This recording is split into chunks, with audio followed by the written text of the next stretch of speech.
네, 여러분 반갑습니다. 2022년 봄학기 베스트 성경대학 요엘서 강의에 오신 여러분 진심으로 환영합니다. 이번 네 번의 강의를 통해서 여러분들 그 마음으로부터 우러나오는 그 소망을 여러분 진정으로 노래하는 은혜가 여러분의 삶 가운데 있기를 간절히 소망합니다. 간단하게 여러분 수업 시작하기 전에 오리엔테이션을 하도록 하겠습니다. 먼저 저를 소개하면요, 저는 원성묵 목사입니다. 저는 일대교구를 담당하고 있고요. 또 교회의 훈련위원회를 담당하고 있습니다. 여러분 훈련 프로그램에 대해서 혹시 궁금한 점 있으시면 저에게 문의를 주시면 제가 여러분들 도움을 드리도록 하겠습니다. 이번 강의를 제가 준비하면서 여러 가지 많은 신학책, 주석, 그리고 강의, 그리고 설교 좀 많이 들었습니다. 뭐 WBC, 또 BCNT, 또 NICOT, 또 NICNT, 그리고 뭐 여러 가지 뭐 한국 주석들, 그리고 신학 강의들, 목사님 설교들, 많은 강의를 들으면서 제가 준비를 했으니까요. 여러분 기대하시고 또 강의를 들으시면 좋을 것 같습니다. 그리고 여러분 출석이 있습니다. 이번에 총 4번의 강의를 여러분 진행을 하거든요. 이 4번의 강의를 진행하는데 제가 어떻게 여러분들이 그 강의를 전달해 드리냐면은 문자를 드립니다. 문자에 유튜브 링크가 포함되어 있을 겁니다. 그래서 링크를 누르시면 바로 유튜브로 넘어가서 강의를 시청을 하시면 되고요. 강의를 시청하고 나서 내가 이 강의를 봤다는 것을 여러분 저에게 알려주셔야 됩니다. 그 알려주는 방법이 첫 번째, 그 유튜브 링크 밑에 보시면 링크 들어가셔서 강의를 보시면 댓글을 다는 게 있어요. 댓글에다가 뭐 예를 들어서 뭐 원성묵 1강 수강했습니다. 이렇게 쭉 적어주시면 제가 누구가 1강 수강했구나 제가 체크를 할 수 있고요. 댓글을 다시려면 여러분 그 유튜브에 로그인을 하셔야 됩니다. 근데 어떤 분들 로그인을 하기 어려우신 분이 계시면 두 번째로 저에게 문자를 주십시오. 문자를 주실 때에 마찬가지로 누구 1강 수료했습니다. 이렇게 보내주시면 제가 체크를 하겠습니다. 여러분 반드시 댓글이나 문자를 하실 때에 여러분들의 성함을 꼭 넣어주셔야 돼요. 어떤 분들은 그냥 수강했습니다. 이렇게 보내주시는 분이 있는데 제가 어떤 분인지 모릅니다. 그러니까 반드시 누구 몇 강 수강했습니다. 이렇게 보내주셔야 제가 체크를 할 수 있습니다. 그렇게 여러분 4번의 강의 중에서 3번의 강의 이상을 들으신 분은 저희가 수료를 할 수 있도록 해드리도록 하겠습니다. 베스트 성경대학 여러분 수료한 것과 안 한 것 차이가 있어요. 수료를 하시면 여러분들 여러 가지 저희 교회의 또 교적 프로그램에도 들어가기도 하고 또 여러분들이 나중에 또 필요할 때에 이것이 또 들어가기도 합니다. 그래서 여러분 3번 이상 들으셨다는 것을 수료를 저에게 꼭 알려주셔야 합니다.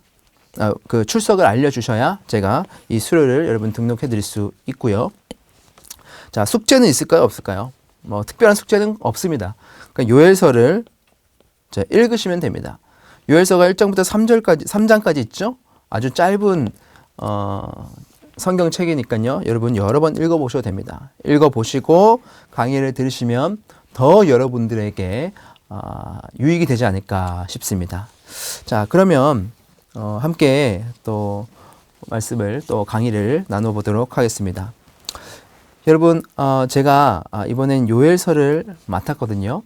근데 이번에 요엘서뿐만이 아니고 12 소선지서 호세아부터 말라기까지 소선지서 시리즈로 해서 이번에 베스트 성경대학이 나가지 않습니까? 제가 훈련위원회를 맡고 나서 그리고 이번에 베스트 성경대학을 준비하면서 어떠한 말씀을 우리 성도님들에게 공급을 해드려야 될까 참 많은 고민을 했습니다. 우리 성도님들이 어떤 필요가 있으실까 많은 고민을 했어요. 그래서 하나님께 그 방학 동안에 기도하면서 부르짖으면서 하나님 어떤 말씀을 해야 될까요? 고민하면서 기도를 했습니다. 그때 하나님께서 저에게 딱 지혜를 딱 주시는데, 지금까지 한 모든 베스트 성경대학을 너희가 다 찾아봐라, 그렇게 말씀하시는 거예요. 그래서 제가 2017년도부터 2021년도까지 했던 베스트 성경대학을 제가 쭉 다 봤습니다. 보니까 이전에는 여러분 우리가 성경에 대해서도 강의를 하고, 그리고 교리에 대해서도 강의를 하고, 뭐 신앙생활에 대해서도 강의를 하고, 여러 가지 파트별로 강의를 많이 하는데 성경 자체에 대한 강의가 많지가 않더라고요. 그리고 2017년부터 2022년까지 제가 쭉 보니까 하지 않은 성경책이 있었어요.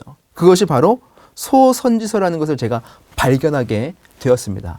아, 그래서 이 소선지서를 해야겠구나 라는 생각이 저에게 들으면서 하나님께서 저의 마음에 스치면서 주신 생각들이 있었어요. 그것이 무엇이냐면은 지금 이 시대를 보이게 하셨어요. 여러분, 소선지서라는 것은 무엇입니까? 하나님께서 선지자들의 입술을 통하여서 그 사람들에게 심판의 메시지를 던지고, 그렇죠? 그리고 저주의 메시지를 던지시죠. 그리고 이 사람들이 회개하고 돌아오면 소망을 메시지를 주십니다. 이 안에는 하나님의 사랑의 메시지가 그 이면에 담겨져 있죠. 그래서 오늘날 시대를 바라보면서 지금 어떤 시대입니까?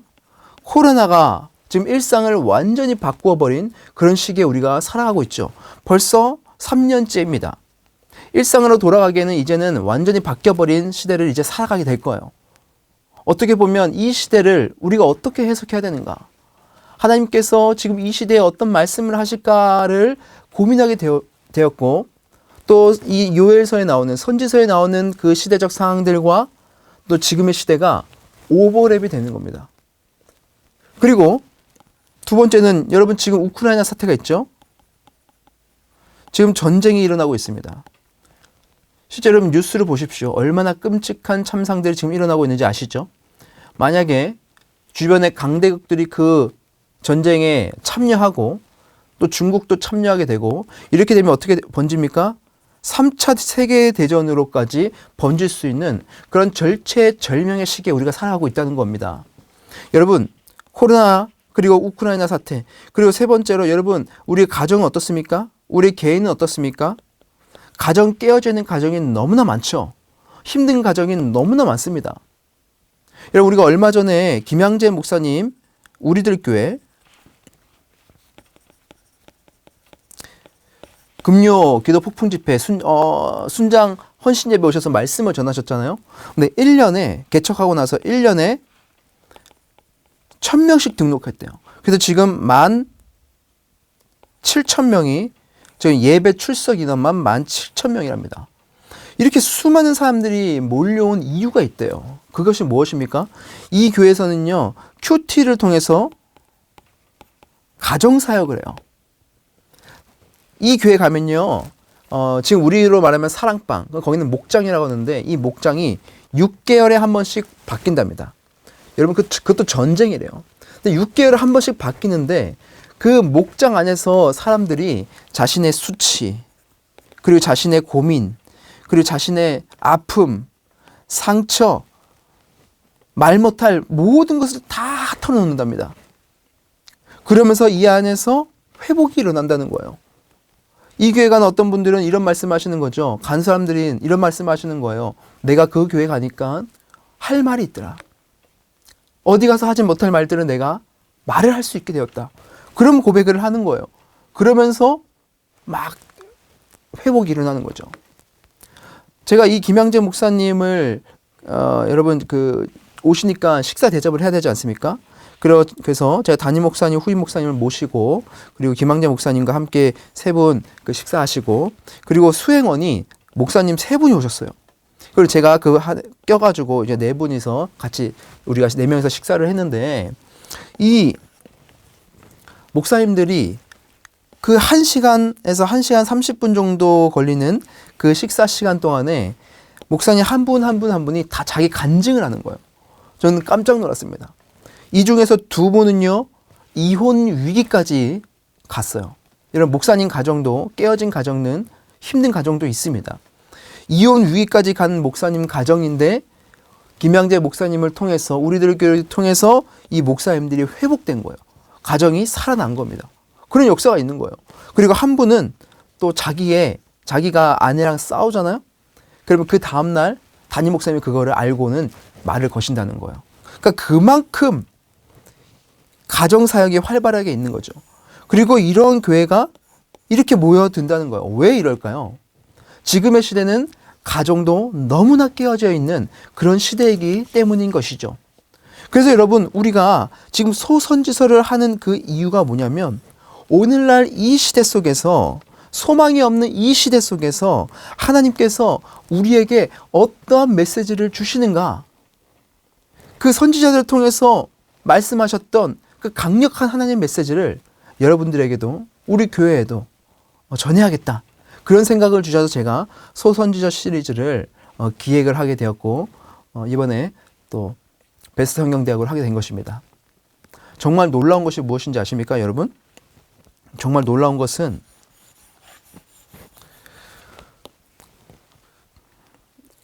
(2021년) 1학기가 있고요, 2021년 2학기가 있고 2022년 지금 1학기입니다. 그죠? 제가 통계가 있어요. 이때는요, 신청자가 한 1,100명 정도였어요. 2학기 때는요, 한 1,400명 정도가 신청했습니다. 그런데 여러분, 이번에는 몇 명이 신청하신지 아십니까? 저도 깜짝 놀랐어요. 2,730명 정도, 50명 정도 성도님들이 신청하신 거예요. 그러니까 우리 성도님들이 얼마나 말씀에 고달파 있고, 그리고 갈증이 있고, 또 이 소선지서라는 이 메시지가 지금 우리 성도들에게 얼마나 필요한지를 지금 대변하고 있는 것이죠. 그래서 저도 이것을 보면서 참 보람도 되고 또 기대도 되고, 우리 교회에 정말 소망이 있다. 우리 교회에 이 선지자들의 그 시각, 비전의 시각, 시대를 꿰뚫는, 말씀을 통하여서 시대를 꿰뚫는 그 시각을 갖기를 원하시는 분들이 굉장히 많구나라는 생각이 들어서 정말 감사하고 있고요. 또 그런 기대도 가지고 있습니다. 어떤 한 성도님이 저에게 상담을 요청했습니다. 이 성도님은 제가 이전에 그 베스트 성경대학, 제가 디모데 전서 그리고 디모데 후서를 했거든요. 디모데 전서는 그리스도의 강한 군사가 되라라는 제목으로 제가 했고요. 또 디모데 후서는 복음으로 고난을 이기는 법, 이 두 가지 주제를 제가 다 했습니다.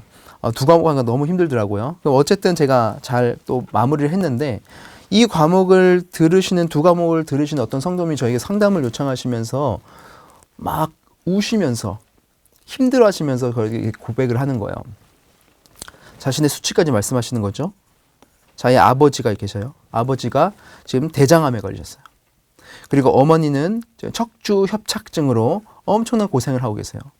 그리고 자기의 언니가 있어요. 언니는요, 조울증이에요. 그리고 운영하는 가게가 있는데 지금 코로나 때문에 완전 망해서 적자여서 지금 내다 놨대요. 그리고 자기의 조카가 있는데 조카는요, 지금 우울증과 불안장애로 너무나 고생을 하고 있대요. 자기는요, 지금 마음이 너무나 강팍해져 있고 또 마음이 너무나 힘들대요.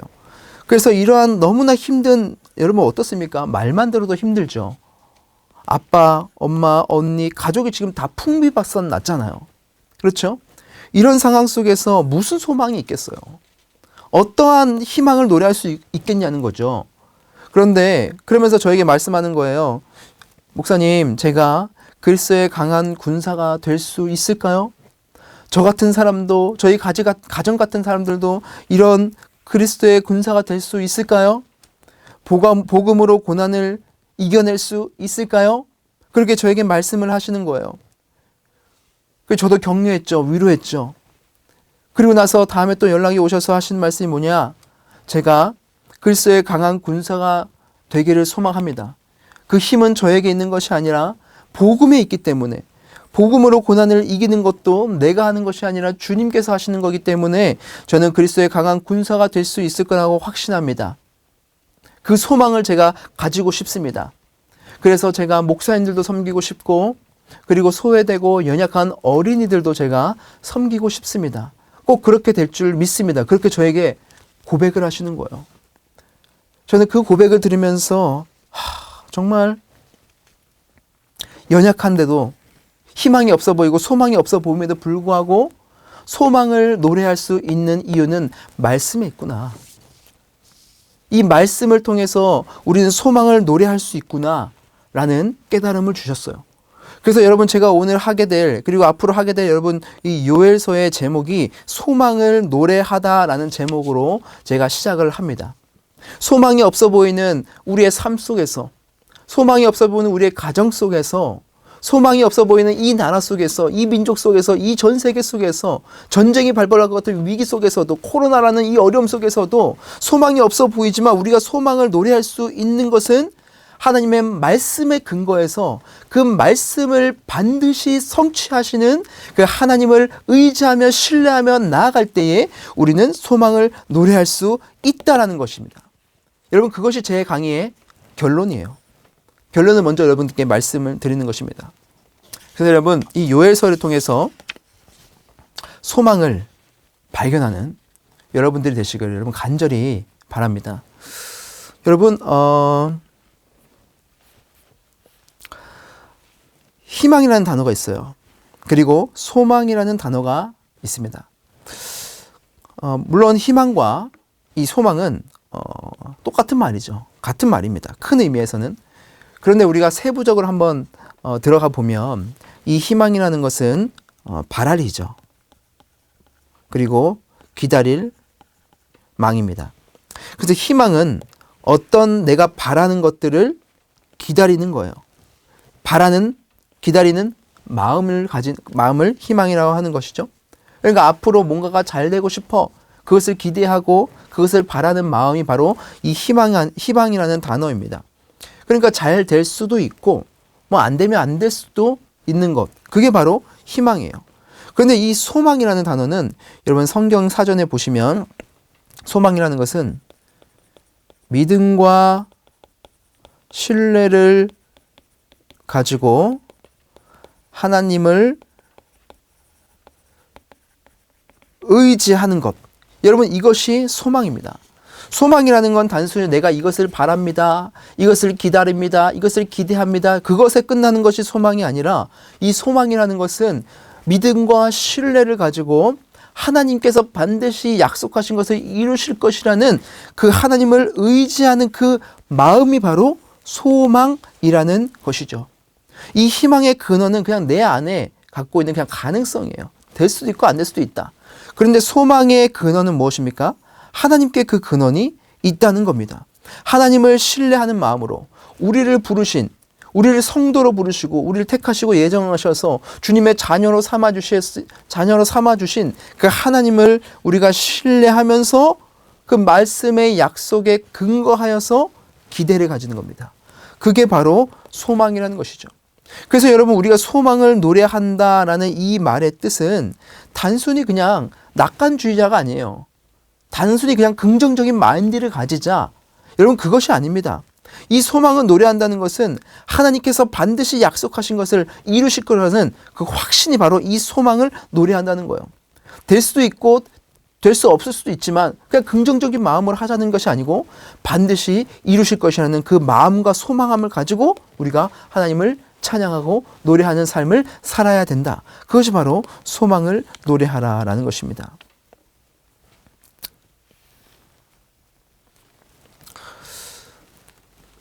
그런데 여러분, 우리는 소망을 노래하기에는 참 부족합니다. 왜 그렇습니까? 소망을 갖기 전에 우리 안에는 너무나 많은 불안이 있기 때문이죠. 우리가 지금 예언서를 합니다. 예언서를 지금 12소선지서 예언서를 하는데 예언서에는 사람들의 관심이 굉장히 많아요. 그리고 요한계시록에도 관심이 많고 다니엘서에도 관심이 많고 왜 그럴까요? 이 예언이라는 단어를 들으면 뭔가 미래의 나의 어떤 것에 대해서 알게 될 것이라는 어떤 막연한 기대가 있기 때문에 이 예언이라는 단어를 굉장히 좋아해요. 근데 왜 그럴까요? 우리는 불안하기 때문에 이런 단어를 좋아하게 된다는 것이죠. 미래를 알고 싶어 하는 것이죠. 그래서 그런 말이 있습니다. 과거는 후회하고 현재는 불만족하고 또 미래는 걱정한다. 그죠? 우리 인생사가 다 이런 것이 아닙니까? 과거는 늘 지나가면 왜 그랬을까 후회하고, 지금은 참 불만족 가운데 살아가고 있고, 미래는 늘 염려와 걱정 가운데 살아가는 것이 인생사라고 해요. 왜 그렇습니까? 우리 인간은 늘 불안하기 때문이죠. 불안하기 때문이죠. 미래를 알지 못하기 때문에 그렇죠. 그래서 우리 점이나 신녀 운세를 보는 사람들도 굉장히 많죠. 어떤 분들은 기독교 안에서도 점이나 신년 운세를 보러 가는 분들이 50%가 된다고 말씀하시는 분도 있어요. 그 2017년 한국 리서치 조사에서 보면 개신교 신자 중에 23%는 점과 신년 운세를 보러 간다. 그렇게 대답을 했어요. 천주교는 39%, 불교 신자는 62%. 불교 신자나 천주 신자보다는 좀 낮은 수치여서 뭔가 안도가 되는 것 같지만, 여러분 사실 우리는 무당을 신뢰하는 것이 아니라 하나님을 신뢰해야 되죠. 우리는 절대 이런 것에 기웃거리면 안 됩니다. 그죠? 그런데 23%, 많으면 50%까지 점과 신년 운세를 보러 간다라는 말이 있어요. 그래서 그 이유를 한번 보았습니다. 왜 점과 신년 운세를 여러분 볼까요? 28%는 그냥 재미로 간다. 특별한 이유 없이 보러 간다라는 답을 한 분들도 있고, 또 24%는 학업과 직업과 진로 관련해서 궁금해서 보러 간다. 이렇게 대답한 분들도 있고, 50% 절반 정도는 전반적인 인생사, 운세, 일상생활 관련해서 묻고 싶어서 간다. 그렇게 말하는 거죠. 자, 여러분 이거나 동일합니다. 그래서 74% 정도는 어떻게 하는 거예요? 정말로 미래에 대해서 궁금하니까 신뢰를 가지고 본다는 말이 된다는 것이죠. 그런데 여러분 이것이 정말 맞는 말일까요? 여러분 절대 그렇지 않습니다. 우리 동신교회 모든 성도들은 하나님만 신뢰할 줄 믿습니다. 네, 아멘이시죠? 예. 어떤 목사님이 이런 이야기를 해주셨어요. 교회에 아주 잘 나왔던 성도가 계셨답니다. 그런데 그 성도가 어느 날 교회를 나오지 않기 시작한 거예요. 그래서 전화를 해도 잘 안 받고 피하는 것 같고 만나러 가도 문을 열어주지 않는 거예요. 그렇게 이 성도는 점차 나오지 않아서 몇 년의 시간이 흘렀다고 합니다. 그런데 어느 날 교회 예배당에 예배하러 그 사라졌던 성도가 앉아 있는 거예요. 그래서 목사님이 너무나 반갑고 또 너무나 기뻐서 달려가서 막 손을 잡으면서 이제 오셨냐고, 왜 이제서야 나타났냐고, 얼마나 기다렸는지 아시냐고, 정말 기도 많이 했다고, 이렇게 돌아서 너무나 감사하다고 이렇게 말씀을 드렸대요. 그러면서 어떻게 다시 오게 되었습니까? 자초지정을 여쭈어 보니까 이분이 이런 말씀을 하시는 거죠. 제가 점집에 갔습니다. 무당에게 점을 보는데 그 무당이 저한테 손가락을 딱 가르치면서 이렇게 말했다는 것이죠. 너 교회 안 가면 죽어! 너 예수 안 믿으면 죽어! 그랬다는 거예요. 그래서 그게 너무 무서워가지고 다시 교회에 왔다고 그렇게 말을 했다는 겁니다. 여러분 어떻습니까? 너무나 아이러니하죠.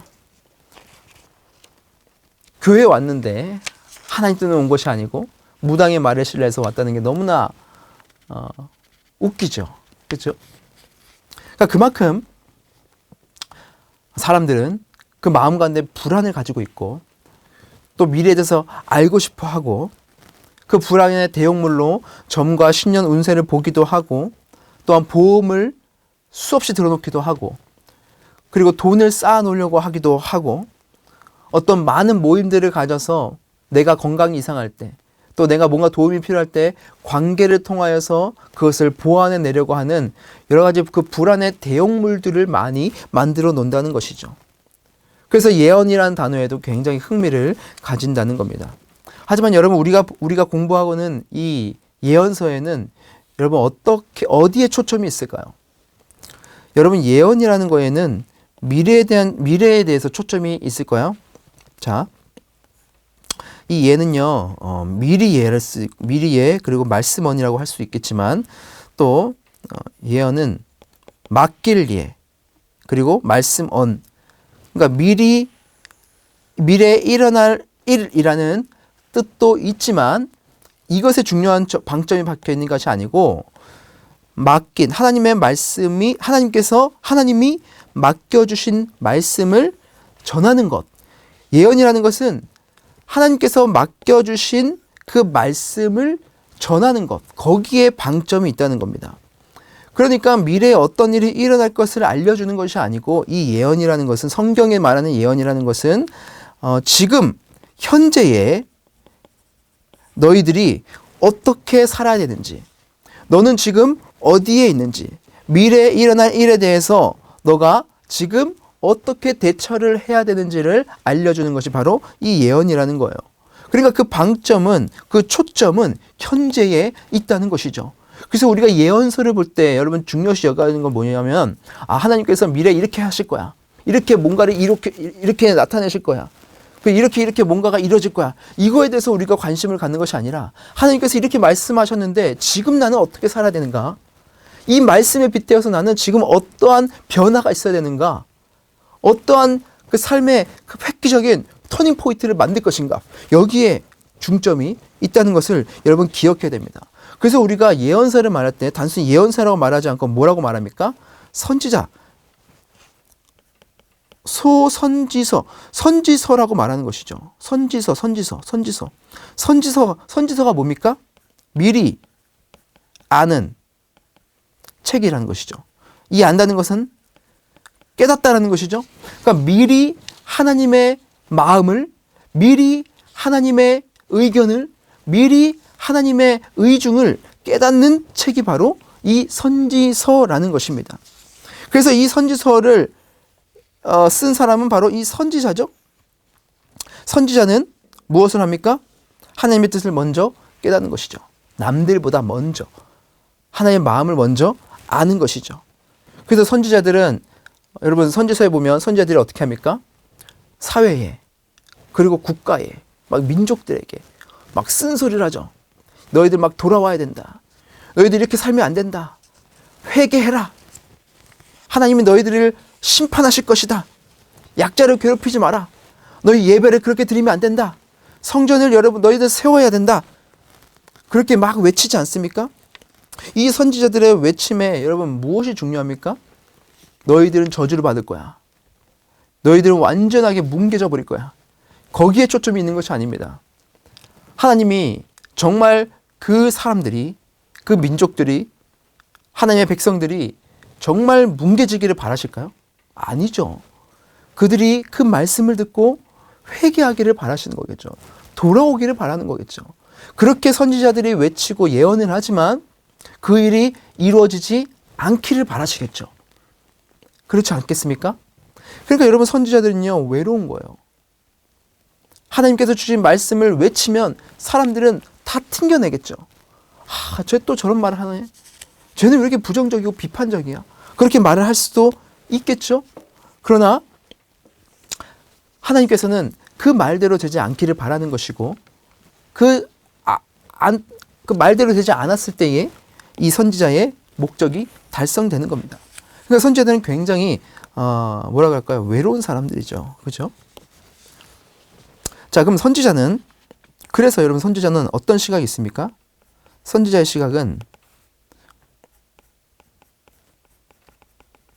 비평적 시각을 가지고 있습니다.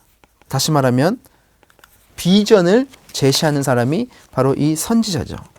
이 선지자들의 가치 판단의 기준은 하나님의 뜻이 어디에 있는가. 지금 현 상황을 보면서 지금 너희들은 그렇게 하면 안 돼. 너희들이 드리는 그 예배는 그렇게 드리면 안 돼. 하나님은 그것을 중요시 여기는 것이 아니야. 너희들 하나님의 마음을 알아야 돼. 그렇게 사람들에게 막 선포하는 겁니다. 울부짖는 겁니다. 그래서 어떤 사람이 보면 정말 딴지는 거는 것처럼 보일 수 있죠. 주변에도 정말 반대하는 사람들이 많이 있겠죠. 사람들에게 환영을 받지 못하겠죠. 그리고 그 당시에 왕이라든지 제사장들은 이 선지자들을 정말로 싫어하겠죠. 그렇죠? 그 당시에 기득권 세력들은 이 선지자들을 정말로 막 다 죽여버리고 싶을 겁니다. 왜냐? 하는 것마다 딴지를 거니까. 하지만 그 사람들에게 폭탄을 던지는 것이 바로 이 선지자라는 것이죠. 그러면 이 선지자의 말씀을 듣고 나에게 잘못된 것이 있구나. 바꿔야 될 것이 있구나. 우리가 놓친 것이 있구나. 그것들을 깨달아 가야 한다는 거죠. 그래서 이 선지자, 비전을 가진 사람들이 반드시 필요하다는 겁니다. 비평적인 시각으로 나라를 바라보고 민족을 바라보고 또 개인을 바라보고 또 나아가야 될 방향을 제시하는 이 비전의 사람들이 바로 선지자라는 겁니다. 그럼 이들과 반대되는 사람은 누굽니까? 그렇죠. 왕이나 제사장이겠죠. 여러분, 왕과 제사장이 무조건 잘못된 사람들일까요? 그것이 아닙니다. 왕과 제사장들은요, 이들이 가지고 있는 그 중요 초점, 관점은 무엇이냐면 질서입니다. 질서를 지키는 것이 이들에게는 굉장히 중요하게 여긴다는 것이죠. 그래서 왕은 나라에 또 뭔가 체계를 세워야겠죠? 그렇죠?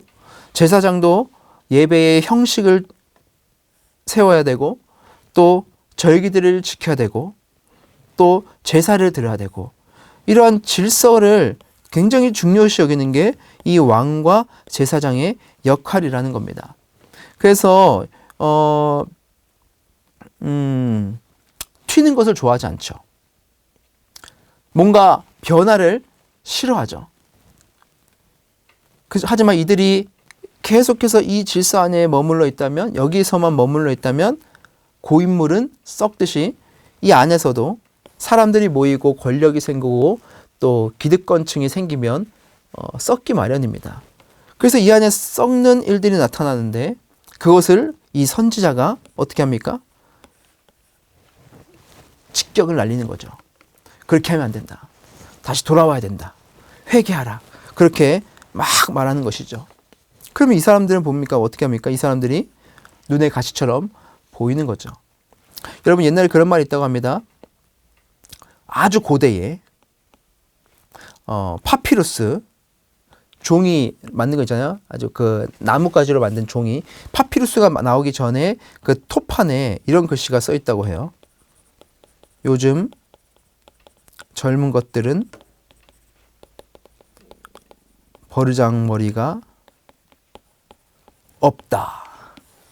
여러분, 이건 지금만 하는 말이 아니라 그 아주 옛날에도 이런 말이 있었대요.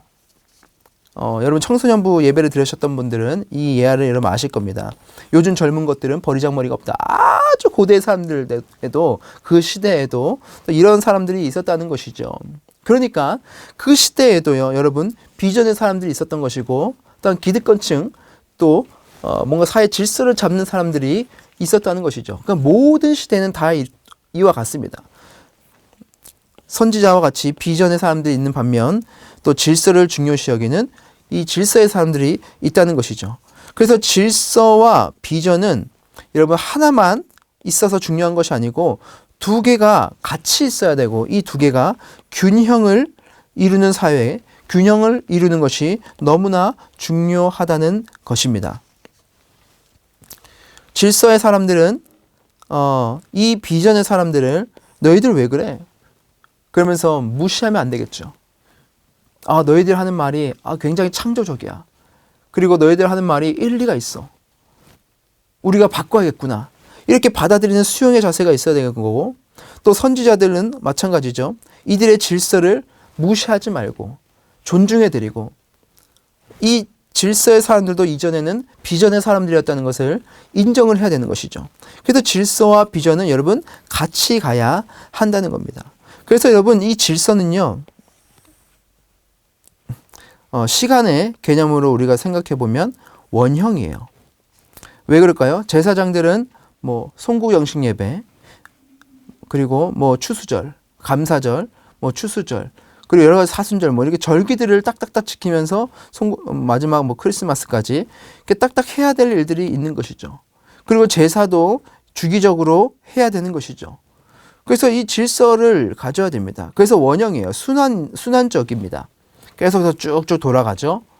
그래서 어떤 목사님이 이런 말을 합니다. 시간의 매듭. 사람은 시간의 매듭을 지어줘야 안정을 가집니다. 라는 것이죠. 그래서 1년 단위로 딱딱 끊어주고 또 새롭게 또 시작되고 또 끊어주고 이런 시간의 매듭이 있어야 사람은 안정감을 누린다는 거예요. 그래서 질서의 사람들은 이런 것들을 중요시 여긴다는 것이죠. 근데 비전의 사람들의 시간은 어떻습니까? 나선형이에요. 그러니까 순환되는 것이 아니고 계속해서 발전해 나가고 확장되어 가는 그 시각을 가지고 있는 사람들이 바로 이 선지자의 시각이라는 것이죠. 그래서 역사의 지형점을 만들어주고 지금의 문제점을 발견하고 또 어떻게 발전해 나가고 어떻게 변화되어야 될지를 이제 제시하는 사람들이 이 선지자라는 것입니다. 그래서 썩어져 가는 것을 수술하고 도려내고 바꾸고 획기적으로 새롭게 하는 사람들이 바로 이 선지자, 이 비전의 사람들이라는 것이죠. 그래서 이 선지자는요, 하나님의 마음을 느끼는 자라고 해요. 먼저 느끼는 자. 지금 이 시대를 바라보면서, 우리 가정을 바라보면서, 내 개인을 바라보면서, 아, 하나님은 이런 부분이 아프시겠구나. 이런 부분이 힘드시겠구나. 하나님의 마음을 쫓아서 이렇게 변화되어야 되겠구나. 이것들을 아는 것이 바로 이 선지자의 시각입니다. 그래서 우리 마음 가운데는 이런 선지자적 시각이 있어야 해요. 그리고 아모스서 3장 7절을 보시면 이런 말씀이 있어요. 주 여호와께서는 자기의 비밀을 그 종 선지자들에게 보이지 아니하시고는 결코 행하심이 없으시리라.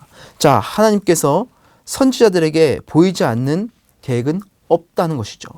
보이지 않고는 행하지 않는다는 것이죠. 그러니까 그만큼 하나님께서는 이 선지자들을 통해서 자신의 말씀들을 하신다는 거예요. 그래서 이런 말씀이 있어요. 선지자는 하나님의 회의에 참석하는 자들이다.